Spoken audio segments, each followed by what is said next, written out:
National കോൺഗ്രസിന്റെ മുതിർന്ന നേതാക്കളെ വയനാട് കൽപ്പറ്റയിലെ പൊതുയോഗത്തിൽ രാഹുൽ ഗാന്ധി സംസാരിക്കുന്നു. പാർട്ടി പ്രവർത്തകരെ ആ ദൃശ്യങ്ങളാണ് കാണുന്നത്. എല്ലാവരെയും ഞാൻ ഈ യോഗത്തിലേക്ക് സ്നേഹപൂർവ്വം സ്വാഗതം ചെയ്യുന്നു. I'd like to thank everybody in the UDF family, the workers, the leaders, all our supporters for the tremendous hard work that they did during the election. ഈ തെരഞ്ഞെടുപ്പ് കാലത്ത് ഏറ്റവും വലിയ കഠിനാധ്വാനം ചെയ്ത എൻ്റെ UDF കുടുംബത്തിലെ എല്ലാ പാർട്ടി പ്രവർത്തകരെയും എല്ലാ നേതാക്കളെയും നിങ്ങൾ ഓരോരുത്തരെയും നിങ്ങളുടെ കഠിനാധ്വാനത്തിന് വേണ്ടി ഈ വലിയ വിജയത്തിന് വേണ്ടി പ്രവർത്തിച്ചെന്ന് ഞാൻ നന്ദി പറയാൻ ആഗ്രഹിക്കുന്നു. I'd also like to thank all the voters who supported us. Many people who are in the LDF supported us, so I'd like to thank every single person who supported me in my candidature. ഈ തെരഞ്ഞെടുപ്പിൽ നമ്മളെ സഹായിച്ച ഓരോ വോട്ടർമാരെയും UDFന്റെ വോട്ടർമാരെ അതുപോലെ തന്നെ LDFന്റെ ചില വോട്ടേഴ്സും നമ്മൾക്ക് പിന്തുണ നൽകിയിട്ടുണ്ട്. എല്ലാവരോടും നന്ദി പറയാൻ ഞാനിപ്പോൾ ആഗ്രഹിക്കുന്നു. When we began the election, the media which supports the BJP said that they would get 400 seats. ഈ തെരഞ്ഞെടുപ്പ് തുടങ്ങുന്ന സമയത്ത് മീഡിയ BJP ഗവൺമെന്റിനെ സപ്പോർട്ട് ചെയ്യുന്ന പിന്തുണയ്ക്കുന്ന മാധ്യമങ്ങൾ പറഞ്ഞു അവർക്ക് 400 സീറ്റുകൾ കിട്ടുമെന്ന്. In Hindi, the Prime Minister was saying 400 par. ഹിന്ദിയിൽ പ്രധാനമന്ത്രി പറയായിരുന്നു 400 par, അതായത് 400-ലധികം സീറ്റുകൾ. All their senior leaders were saying 400 par, 400 par. അതുപോലെ തന്നെ BJPയുടെ ഏറ്റവും വലിയ മുതിർന്ന നേതാക്കളും പറഞ്ഞുകൊണ്ടിരുന്നു 400-ലധികം സീറ്റുകൾ, 400-ലധികം സീറ്റുകൾ. After 1 month, they started saying 300 par, 300 par. പക്ഷേ ഒരു മാസത്തിന് ശേഷം ഈ 400-ലധികം സീറ്റുകൾ വിട്ട ശേഷം അവർ പറയാൻ തുടങ്ങി 300-ലധികം സീറ്റുകൾ, 300-ലധികം സീറ്റുകൾ. After some time, 200 par, 200 par. അതും കഴിഞ്ഞ് കുറച്ച് സമയം കഴിഞ്ഞ ശേഷം 200-ലധികം സീറ്റുകൾ, 300-ലധികം നടന്ന് 200-ലധികമായി. And everybody saw the result of the election. എന്നിട്ട് ഇതെല്ലാം പറഞ്ഞ ശേഷം നമ്മൾ എല്ലാവരും തെരഞ്ഞെടുപ്പിന്റെ ഫലം നമ്മൾ കണ്ടതാണ്. This was not a normal election. ഈ തെരഞ്ഞെടുപ്പ് എന്ന് പറയുന്നത് സാധാരണ ഒരു തെരഞ്ഞെടുപ്പായിരുന്നില്ല. The India Alliance had the entire media against them.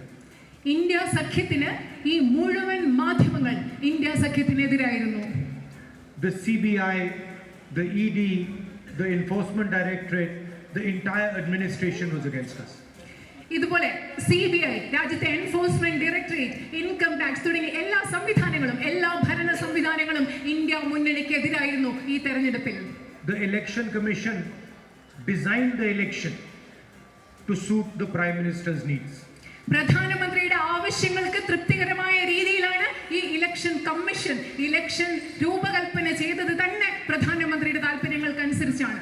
Months of campaigning and the final election in Varanasi. മാസങ്ങൾ നടന്ന പ്രചരണത്തിന് ശേഷമാണ് അവസാനം വാരണസിയിൽ തെരഞ്ഞെടുപ്പ് നടന്നത്. അങ്ങനെയാണ് ഇലക്ഷൻ കമ്മീഷൻ അത് ചിട്ടപ്പെടുത്തിയത്. The plan was a big drama. ഈ പദ്ധതി എന്ന് പറയുന്നത് ഒരു വലിയ നാടകം ഈ തെരഞ്ഞെടുപ്പ് കാലത്ത് നടത്തുക എന്ന വലിയ പദ്ധതിയാണ് ഇതിന് പിന്നിൽ ഉണ്ടായിരുന്നത്. Where in the end the Prime Minister's election would take place in Varanasi. അവസാനം പ്രധാനമന്ത്രിയുടെ തെരഞ്ഞെടുപ്പ് വാരണസിയിൽ നടക്കും. അങ്ങനെയാണ് ഇത് ചിട്ടപ്പെടുത്തിയത്. The Prime Minister on the last 2-3 days of the election broke the campaigning rule himself by going and meditating in Kanyakumari. അവസാനത്തെ തെരഞ്ഞെടുപ്പിന്റെ അവസാനത്തെ ദിവസത്തെ തെരഞ്ഞെടുപ്പ് പ്രചരണ സമയത്ത് അദ്ദേഹം കന്യാകുമാരിയിൽ പോയി ധ്യാനം ചെയ്യുകയായിരുന്നു. Everybody else was told not to campaign and the Prime Minister was allowed full media in his meditation. എല്ലാവരോടും അവസാന തെരഞ്ഞെടുപ്പ് ദിവസങ്ങളിൽ എല്ലാവരോടും പറഞ്ഞു പ്രചരണം നടത്താൻ പാടില്ല. പക്ഷേ പ്രധാനമന്ത്രിക്ക് മാത്രം ഈ രാജ്യത്തെ മുഴുവൻ മാധ്യമങ്ങളും അദ്ദേഹത്തിന്റെ അടുത്ത് അവരുടെ സാന്നിധ്യം ഉണ്ടായിരുന്നു. And after all this effort, the Prime Minister barely escaped losing in Varanasi. പക്ഷെ നിങ്ങൾക്കറിയോ ഇതെല്ലാം ചെയ്തതിന് ശേഷം പ്രധാനമന്ത്രി വാരണസിയിൽ കഷ്ടിച്ചാണ് രക്ഷപ്പെട്ടത്. അദ്ദേഹം അവിടെ പരാജയപ്പെട്ടനെ. In fact, the BJP lost in Ayodhya. അത് മാത്രമല്ല BJP അയോധ്യയിലും പരാജയപ്പെട്ടിരിക്കുന്നു എന്നത് നിങ്ങൾ മനസ്സിലാക്കണം. They lost in Uttar Pradesh. അവർ ഉത്തർപ്രദേശിൽ പരാജയപ്പെട്ടു. And they lost because they were attacking the very idea of India. അവരെന്തുകൊണ്ടാണ് ബി ജെ പി പരാജയപ്പെട്ടത് നിങ്ങൾക്കറിയാമോ? ബി ജെ പി പരാജയപ്പെട്ടത് ഇന്ത്യ എന്ന ആശയത്തെ അവർ ആക്രമിക്കുകയായിരുന്നു. അതുകൊണ്ടാണ് ബി ജെ പി തെരഞ്ഞെടുപ്പിൽ പരാജയപ്പെട്ടത്. In our constitution, India is called a union of states. നമ്മുടെ ഭരണഘടനയിൽ ഇന്ത്യ, ഭാരതം എന്ന് പറയുന്നത് സ്റ്റേറ്റുകളുടെ, സംസ്ഥാനങ്ങളുടെ ഒരു യൂണിയനാണ്. India is a union of states, of languages, of history, of culture, of religion, of tradition. ഭാരതം എന്ന് പറയുന്നത് ഭാരതം വിവിധ സംസ്ഥാനങ്ങളുടെ, വിവിധ പാരമ്പര്യങ്ങളുടെ, വിവിധ ചരിത്രങ്ങളുടെ, വിവിധ സംസ്കാരങ്ങളുടെ, വിവിധ ഭാഷകളുടെ ഒരു സമ്മേളനമാണ് ഇന്ത്യ എന്ന് പറയുന്നത്. Kerala has its own language. Tamil Nadu has its language. Bengal has its own language. Each one of these states have their own culture. Every single one of them has to be respected. കേരളത്തിന് കേരളത്തിൻ്റെതായ ഭാഷയുണ്ട്, തമിഴ്നാടിന് തമിഴ്നാടിൻ്റെതായ ഭാഷയുണ്ട്, ബംഗാളിന് ബംഗാളിൻ്റെതായ ഭാഷയുണ്ട്. അതുമാത്രമല്ല, ഈ ഓരോ സംസ്ഥാനങ്ങൾക്കും അവരവരുടേതായ ചരിത്രവും പാരമ്പര്യവും ഉണ്ട്. ഈ എല്ലാ ചരിത്രങ്ങളും, ഈ എല്ലാ ഭാഷകളും, ഈ എല്ലാ സംസ്കാരങ്ങളും ബഹുമാനിക്കപ്പെടേണ്ടതുണ്ട്. In fact, the idea of India is the respect of the other.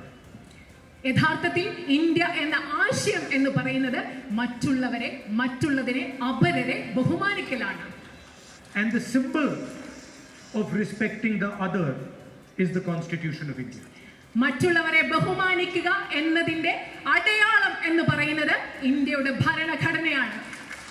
This Constitution embodies the ideas, the traditions of our country.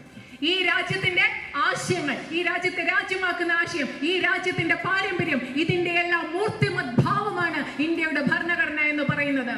It guarantees fairness to all histories, traditions, cultures, communities and religions. ഈ ഭരണഘടന എന്ന് പറയുന്നത് ഈ രാജ്യത്തെ എല്ലാ സമുദായങ്ങൾക്കും, ഈ രാജ്യത്തെ എല്ലാ പാരമ്പര്യങ്ങൾക്കും, ഈ രാജ്യത്തെ എല്ലാ ചരിത്രങ്ങൾക്കും തുല്യതയും തുല്യാവകാശങ്ങളും ന്യായവും ഉറപ്പു നൽകുന്നതാണ് ഇന്ത്യയുടെ ഭരണഘടന. Over the last 10 years, the BJP has attacked the Constitution. കഴിഞ്ഞ 10 വർഷങ്ങളായി എന്നാൽ ബി ജെ പി ഇന്ത്യയുടെ ഭരണഘടനയെ ആക്രമിച്ചുകൊണ്ടിരിക്കുകയാണ്. They attack the Constitution when they make one community fight with another community. ഒരു സമുദായത്തെ മറ്റൊരു സമുദായത്തിനെതിരെ പോരാടാൻ പ്രേരിപ്പിക്കുമ്പോൾ, അവർ അങ്ങനെ ചെയ്യുമ്പോൾ ഈ രാജ്യത്തെ ഭരണഘടനയെ അവർ ആക്രമിക്കുകയാണ്. They attack the Constitution when they try to impose one idea, one language, one culture on this country. ഈ രാജ്യത്തെ ഒരാശയവും ഒരു ഭാഷയും ഒരു സംസ്കാരവും അടിച്ചേൽപ്പിക്കാൻ ബി ജെ പി ശ്രമിക്കുമ്പോൾ അവർ ഇവിടുത്തെ ഭരണഘടനയെ ആക്രമിച്ചുകൊണ്ടിരിക്കുകയാണ്. Before this election, BJP leaders clearly stated that they will destroy this Constitution, change this Constitution, throw this Constitution in the rubbish bin. ഈ തെരഞ്ഞെടുപ്പിന് മുമ്പ് ബി ജെ പിയുടെ നേതാക്കൾ പറയുകയായിരുന്നു, അവർ അധികാരത്തിൽ വന്നാൽ അവർ ഈ ഭരണഘടനയെ നശിപ്പിക്കും, ഈ ഭരണഘടനയെ വലിച്ചെറിയും, ഈ ഭരണഘടനയെ ചവറ്റുകുട്ടയിലേക്ക് കളയും എന്ന് ബി ജെ പിയുടെ നേതാക്കൾ പറയുകയായിരുന്നു. The whole idea of 400 par was to change the Constitution of India. 400-ലധികം സീറ്റുകൾ ഞങ്ങൾക്ക് വേണമെന്ന് ബി ജെ പി പറഞ്ഞതിന് പിന്നിലുള്ള ഒരേ ഒരു ലക്ഷ്യം, ഒരേ ഒരു ആശയം എന്ന് പറയുന്നത് ഈ ഭരണഘടനയെ മാറ്റിമറിക്കുക, മാറ്റി എഴുതുക എന്നതായിരുന്നു. 20th century is a visual century. ഇന്നത്തെ നൂറ്റാണ്ട് എന്ന് പറയുന്നത് ചിത്രങ്ങളുടെ, കാഴ്ചകളുടെ ഒരു നൂറ്റാണ്ടാണ്. Century of images, of television, of pictures. നമ്മൾ ഈ നൂറ്റാണ്ട് എന്ന് പറയുന്നത് നമ്മൾ കാഴ്ചകൾ കാണുന്നു, ചിത്രങ്ങൾ കാണുന്നു, ടി വി കാണുന്നു, ആ ഒരു നൂറ്റാണ്ടിലാണ് നമ്മൾ ഇന്ന് ജീവിക്കുന്നത്. So it is quite appropriate that after saying that they will change the Constitution, the Prime Minister was seen doing this to the Constitution of India. കാഴ്ചകളുടെ ഈ ലോകത്ത് നമുക്ക് വളരെയധികം സന്തോഷമുണ്ട്. കാരണം ഭരണഘടനയെ മാറ്റിമറിക്കുമെന്ന് പറഞ്ഞ ശേഷം, തെരഞ്ഞെടുപ്പ് വിജയം വന്ന ശേഷം പ്രധാനമന്ത്രി ഭരണഘടനയെ ഇങ്ങനെ വന്നിക്കുന്ന കാണുന്ന ആ ഒരു ചിത്രത്തിന് വലിയ പ്രത്യേകതയുണ്ട്. So India gave a very clear message to the Prime Minister of India. You cannot touch the Constitution of this country. അതുകൊണ്ട് ഇന്ത്യയിലെ ജനങ്ങൾ, ഇന്ത്യ പ്രധാനമന്ത്രിക്ക് വളരെ കൃത്യമായ ഒരു സന്ദേശം നൽകി. ഇന്ത്യയുടെ ഭരണഘടനയെ തൊട്ട് കളിക്കാൻ ഞങ്ങൾ അനുവദിക്കില്ല എന്ന കൃത്യമായ സന്ദേശം ഇന്ത്യ നൽകി. And the truth is that what we have today is a crippled government. ഇന്ന് നമ്മൾ പറയുന്ന സത്യം എന്ന് പറഞ്ഞാൽ ഇന്ന് കേന്ദ്രത്തിൽ അധികാരത്തിൽ ഇരിക്കുന്ന ഒരു ഗവൺമെന്റ് പൂർണ്ണമായിട്ടുള്ള ഒരു ഗവൺമെന്റ് അല്ല. ധാരാളം പ്രശ്നങ്ങളുള്ള ഒരു ഗവൺമെന്റ് ആണ് കേന്ദ്രത്തിൽ അധികാരത്തിൽ ഇരിക്കുന്നത്. A government that has been beaten so badly by the Indian alliance that it cannot walk straight. കാരണം ഇന്ത്യ മുന്നണിയുടെ മാരകമായ ഒരു പ്രഹരമേറ്റ അടിയേറ്റ ഒരു ഗവൺമെന്റ് ആണ് അധികാരത്തിലിരിക്കുന്നത്. അതുകൊണ്ട് അവർക്ക് നേരെ നടക്കാൻ പോലും സാധിക്കാത്ത ഒരു ഗവൺമെന്റ് ആണ് കേന്ദ്രത്തിലുള്ളത്. Certainly not a government that is going to capably lead this country. കാരണം ഈ രാജ്യത്തെ ശക്തിമത്തായ കഴിവുള്ള ഒരു ഗവൺമെന്റ് അല്ല, ഈ രാജ്യത്തെ മുൻപോട്ട് കൊണ്ടുപോയി നയിക്കാൻ പ്രാപ്തിയുള്ള ഒരു ഗവൺമെന്റ് അല്ല ഇന്ന് അധികാരത്തിലിരിക്കുന്നത്. The India Alliance and the Congress Party has also completely destroyed the idea of Mr. Narendra Modi.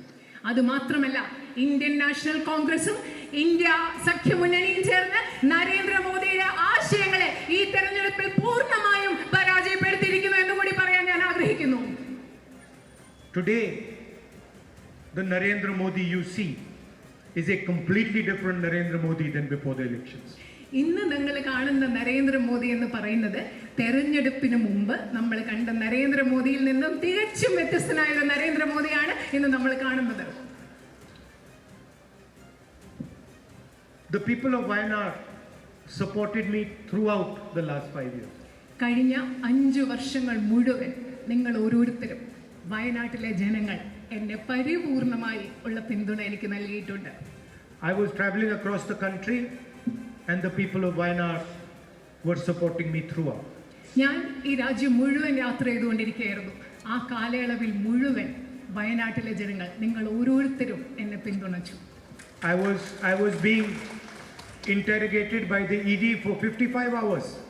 The people of Wayanad were supporting me throughout. Enforcement directorate എന്നെ 55 മണിക്കൂറുകൾ ചോദ്യം ചെയ്തപ്പോൾ വയനാട്ടിലെ ജനങ്ങൾ എൻ്റെ കൂടെ നിന്നു, എന്നെ പിന്തുണച്ചു. The BJP gave me a jail sentence, a 2-year jail sentence, 20 plus cases, and the people of Wayanad were supporting me throughout. എനിക്ക് BJP ഒരു 2 വർഷത്തെ ജയിൽ ശിക്ഷ നൽകിയപ്പോൾ 20-ലധികം കേസുകൾ എൻ്റെ പേരിൽ രാജ്യത്തൊട്ടാകെ ചാർത്തിയപ്പോൾ വയനാട്ടിലെ ജനങ്ങൾ നിങ്ങൾ ഓരോരുത്തരും എന്നെ പിന്തുണച്ചു, എൻ്റെ കൂടെ നിന്നു. BJP took away my house. I got letters from people in Wayanad saying, please come and live in our house. BJP എൻ്റെ ഔദ്യോഗിക വസതി എടുത്തു മാറ്റിയപ്പോൾ എനിക്ക് വയനാട്ടിലെ നിങ്ങളിൽ പലരും എനിക്ക് കത്തെഴുതി, ദയവ് ചെയ്ത് വന്ന് ഞങ്ങളുടെ വീട്ടിൽ താമസിക്കൂ എന്ന് വയനാട്ടിൽ നിന്ന് കത്തെഴുതി. And so, throughout this period, you have supported me with your love, affection, and support. ഈ കാലയളവിൽ മുഴുവൻ നിങ്ങളുടെ സ്നേഹം കൊണ്ട്, വാത്സല്യം കൊണ്ട്, ഇഷ്ടം കൊണ്ട് നിങ്ങൾ എന്നെ പിന്തുണച്ചു, എൻ്റെ കൂടെ നിന്നു. So, this is beyond elections. അതുകൊണ്ട് ഇപ്പം ഞാൻ പറയുന്നത് നമ്മൾ തമ്മിലുള്ള ബന്ധം ഇലക്ഷന്, തെരഞ്ഞെടുപ്പിന് അതീതമായ ഒരു ബന്ധമാണ്. I can say, I could have said, look, people of Wayanad supported me in my elections and gave me a big victory. ഒരുപക്ഷെ എനിക്ക് പറയാമായിരിക്കാം, തെരഞ്ഞെടുപ്പിൽ വയനാട്ടിലെ ജനങ്ങൾ എന്നെ പിന്തുണച്ചു, എനിക്ക് വലിയൊരു വിജയം നൽകി, അങ്ങനെയൊക്കെ എനിക്ക് പറയാം. But that is not the only thing that you have done. പക്ഷേ ഈ തെരഞ്ഞെടുപ്പിൽ നിങ്ങൾ എനിക്ക് നൽകിയ വിജയം അത് മാത്രമല്ല നിങ്ങൾ ചെയ്തിട്ടുള്ള ഒരേ ഒരു കാര്യം എന്ന് പറയുന്നത്. When I was struggling and fighting the government of India, all the institutions, all the agencies, you gave me your love and affection, which is much more important than the vote. ഞാൻ India ഗവൺമെന്റിനോടെതിരെ കഷ്ടപ്പെട്ട് പോരാടിക്കൊണ്ടിരുന്നപ്പോൾ എല്ലാ ഏജൻസികളെയും ഭരണഘടനാ സ്ഥാപനങ്ങളും അവരെനിക്കെതിരെ ഉപയോഗിച്ചതിനെതിരെ പോരാടിക്കൊണ്ടിരുന്നപ്പോൾ നിങ്ങളുടെ സ്നേഹം, നിങ്ങളുടെ വാത്സല്യം, ഇഷ്ടം എനിക്ക് നൽകി. അത് നിങ്ങൾ നൽകിയ വോട്ടിനേക്കാളും വളരെയധികം വിലയുള്ളതാണ് എന്ന് എനിക്ക് പറയേണ്ടതുണ്ട്. So you treated me like a family member and I can never thank you enough for that. നിങ്ങൾ എന്നെ ഒരു കുടുംബ അംഗത്തെ പോലെയാണ് കണ്ടത്. അതിന് നിങ്ങളോട് എന്നും എനിക്ക് സ്നേഹമുണ്ടായിരിക്കും. Even 20-30 speeches like this will not be good enough. നിങ്ങളോടുള്ള ബന്ധത്തെക്കുറിച്ച് പറയാൻ, നിങ്ങളോടുള്ള നന്ദിയെക്കുറിച്ച് പറയാൻ ഞാൻ 20-30 പ്രസംഗങ്ങൾ നടത്തിയാലും അത് മതിയാവില്ല. But I will remember it all my life. പക്ഷേ ഞാനിത് എൻ്റെ ജീവിതകാലം മുഴുവൻ ഇതെൻ്റെ ഓർമ്മയിൽ ഉണ്ടായിരിക്കും. It was quite interesting to watch the election. In the beginning, the Prime Minister and all the BJP leaders were saying 400, then 300, then 200. നേരത്തെയും പറഞ്ഞതുപോലെ ഇലക്ഷന്റെ തുടക്കത്തിൽ ഭയങ്കര രസകരമായിരുന്നു നമ്മൾ ഇലക്ഷൻ ശ്രദ്ധിക്കുക എന്ന് പറയുന്നത്. ആദ്യം 400-ലധികം സീറ്റുകളെന്ന് പ്രധാനമന്ത്രി BJPയുടെ ആൾക്കാരും പറഞ്ഞു, പിന്നെ 300-ലധികം സീറ്റുകളെന്ന് പറഞ്ഞു, പിന്നെ 200-ലധികം സീറ്റുകളെന്നും പറഞ്ഞു. Then towards the end of the election, the Prime Minister started having interviews with his friendly media houses. എന്നിട്ട് എന്താ പറ്റിയെന്നറിയോ? തെരഞ്ഞെടുപ്പിന്റെ അവസാനമായപ്പോൾ പ്രധാനമന്ത്രി അദ്ദേഹത്തിന്റെ സുഹൃത്തുക്കളായ മാധ്യമങ്ങളുമായിട്ട് ചില സംഭാഷണങ്ങളും അഭിമുഖങ്ങളും ഒക്കെ നടത്താൻ തുടങ്ങി. 3 or 4 sycophantic journalists would sit and the Prime Minister would talk to them. പ്രധാനമന്ത്രിയെ കുറിച്ച് മുഖസ്തുതി നടത്തുന്ന 3-4 പത്രപ്രവർത്തകർ അവിടെ ഇരിക്കും. അവരോട് പ്രധാനമന്ത്രി അവരുടെ ഇടയിൽ ഇരുന്ന് സംസാരിക്കും. അങ്ങനത്തെ കുറിച്ച് അഭിമുഖങ്ങൾ അദ്ദേഹം ചെയ്തു. Same Prime Minister who has not done a press conference in the last 10 years was suddenly doing these interviews. കഴിഞ്ഞ 10 വർഷത്തിനിടയിൽ ഒരു പ്രസ് കോൺഫറൻസ്, ഒരു വാർത്താ സമ്മേളനം പോലും നടത്താത്ത പ്രധാനമന്ത്രിയാണ് പെട്ടെന്ന് ഈ 3-4 ജേർണലിസ്റ്റുകളുടെ പത്രപ്രവർത്തകരുടെ ഇടയിലിരുന്ന് ഈ സംഭാഷണങ്ങൾ നടത്താൻ തുടങ്ങിയത്. Fantastic questions were coming. വളരെ മനോഹരമായിട്ടുള്ള ചോദ്യങ്ങൾ, വളരെ അതിശയകരമായ ചോദ്യങ്ങളാണ് ഈ പത്രപ്രവർത്തകർ അദ്ദേഹത്തോട് ചോദിച്ചത്. Somebody was asking the Prime Minister, how do you like to eat mangoes? ചിലര് പ്രധാനമന്ത്രിയോട് ചോദിക്കുകയാണ്, മാങ്ങ അതായത് മാമ്പഴം താങ്കൾ എങ്ങനെ കഴിക്കാനാണ് ഇഷ്ടപ്പെടുന്നത്? അതിലൊരു ചോദ്യമായിരുന്നു, Do you like to cut the mango? Or do you like to peel the mango? Or do you like to suck the mango? നിങ്ങൾ ആ മാമ്പഴം മുറിച്ച് കഴിക്കാനാണോ താങ്കൾക്ക് ഇഷ്ടം, അതോ അതിന്റെ തൊലിയൊക്കെ ചെത്തിക്കഴിഞ്ഞ് കഴിക്കാനാണോ ഇഷ്ടം, അതല്ലാതെ മാമ്പഴം എങ്ങനെ കഴിക്കാനാണോ ഇഷ്ടം? അതായിരുന്നു ഒരു പ്രധാനപ്പെട്ട ചോദ്യം. Somebody asked the Prime Minister, you know, there is a lot of inequality in India. What do you think about the fact that few people are becoming very rich and everybody else is becoming poor? മറ്റൊരാൾ ചോദിച്ചു, പ്രധാനമന്ത്രിയോട് ചോദിച്ചു, ഈ രാജ്യത്ത് വളരെയധികം അസമത്വമുണ്ട്, കുറെ ആളുകൾ വളരെയധികം സമ്പന്നരായി മാറുന്നു, പക്ഷെ രാജ്യത്തെ ഭൂരിപക്ഷം ജനങ്ങൾ അവർ ദരിദ്രരായി മാറുന്നു, എന്താണ് ഇതിന് കാരണം? താങ്കൾ അതിന് And then the Prime Minister thought for 30 seconds, like thinking. And then he said, what do you want me to do? Do you want me to make everybody poor? അത് മാത്രമല്ല, ഈ ചോദ്യം കേട്ടുന്ന പ്രധാനമന്ത്രി കുറെ നേരം ഇങ്ങനെയൊക്കെ ആലോചിക്കായിരുന്നു. എന്നിട്ട് പറഞ്ഞു, നിങ്ങൾക്ക് ഞാൻ എന്ത് ചെയ്യണോ നിങ്ങൾ ആഗ്രഹിക്കുന്നത്? സമ്പന്നരായ മനുഷ്യരെയല്ല ഞാൻ ദരിദ്രരാക്കണമെന്നാണോ നിങ്ങൾ ആഗ്രഹിക്കുന്നത്? ഇതായിരുന്നു പ്രധാനമന്ത്രിയുടെ ഈ ചോദ്യത്തിനുള്ള ഉത്തരം. And then in the middle of this drama, the most fantastic thing he said. അത് മാത്രമല്ല, ഈ നാടകം നടക്കുന്നതിന്റെ ഇടയ്ക്ക് അതിന്റെ മധ്യഭാഗമായപ്പോൾ അദ്ദേഹം ഏറ്റവും മനോഹരമായ ഫാന്റാസ്റ്റിക് ആയിട്ടുള്ള അതിശയിപ്പിക്കുന്ന കാര്യം പറഞ്ഞു. One of the journalists asked him, how do you take such difficult decisions? ഒരു പത്രപ്രവർത്തകൻ അദ്ദേഹത്തോട് ചോദിച്ചു, ഇത്ര ബുദ്ധിമുട്ടുള്ള തീരുമാനങ്ങൾ താങ്കൾ എങ്ങനെയാണ് എടുക്കുന്നത്? Notice he didn't say intelligent decisions. He said difficult decisions.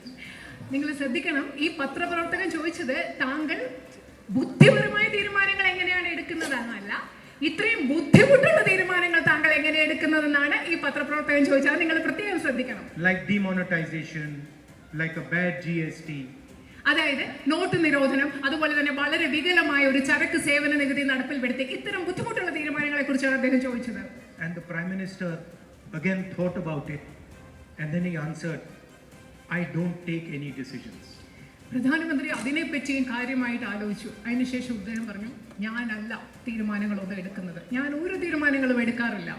He said, God tells me what to do. അദ്ദേഹം പറഞ്ഞ എന്താണെന്നറിയോ? ഞാൻ തീരുമാനങ്ങളൊന്നും എടുക്കുന്നില്ല, ദൈവം എന്നോട് പറയും ഞാൻ എന്താണ് ചെയ്യേണ്ടത്. I am not a biological person. ഞാൻ നിങ്ങളെ ഒക്കെ പോലെ ജൈവശാസ്ത്രപരമായി ജീവശാസ്ത്രപരമായി ശരീരത്തിൽ നിന്നുണ്ടായ ഒരു മനുഷ്യനല്ല. ഇതാണ് അദ്ദേഹം. Everybody else in India is a biological person, has a mother and a father, but the Prime Minister said, no, I am not a biological person. ഇന്ത്യയിലുള്ള ബാക്കി എല്ലാ മനുഷ്യരും നമ്മൾ എല്ലാവരും എന്താണ് ജീവശാസ്ത്രപരമായി ഉണ്ടായവരാണ്, നമുക്ക് എല്ലാവർക്കും ഒരു അച്ഛനും അമ്മയുണ്ട്. പക്ഷെ പ്രധാനമന്ത്രി പറയുന്നു, ഞാൻ അങ്ങനെ ഉണ്ടായതല്ല, ഞാൻ ജീവശാസ്ത്രപരമായി ഉണ്ടായ ആളല്ല എന്നാണ് പ്രധാനമന്ത്രി പറഞ്ഞത്. And before I take a decision, God tells me what to do. ഞാൻ ഒരു തീരുമാനം എടുക്കുന്നതിന് മുമ്പ് ദൈവം എന്നോട് പറയും ഞാൻ എന്താണ് ചെയ്യേണ്ടത് എന്നാണ് അദ്ദേഹം പറഞ്ഞത്. I was thinking, what an interesting God the Prime Minister has. ഞാൻ ആലോചിക്കുകയായിരുന്നു, എന്ത് രസകരമായ കൗതുകകരമായ ഒരു ദൈവമാണ് പ്രധാനമന്ത്രിക്ക് ഉള്ളതെന്ന് ഞാൻ ആലോചിക്കുകയായിരുന്നു. Every decision he tells him to take benefits Adani or Ambani. ഈ പ്രധാനമന്ത്രിയുടെ ദൈവം പ്രധാനമന്ത്രിയോട് എടുക്കാൻ പറയുന്ന എല്ലാ തീരുമാനം കൊണ്ട് ഗുണമുണ്ടാവുന്നത് ആർക്കാ? അദാനിക്കും അംബാനിക്കും.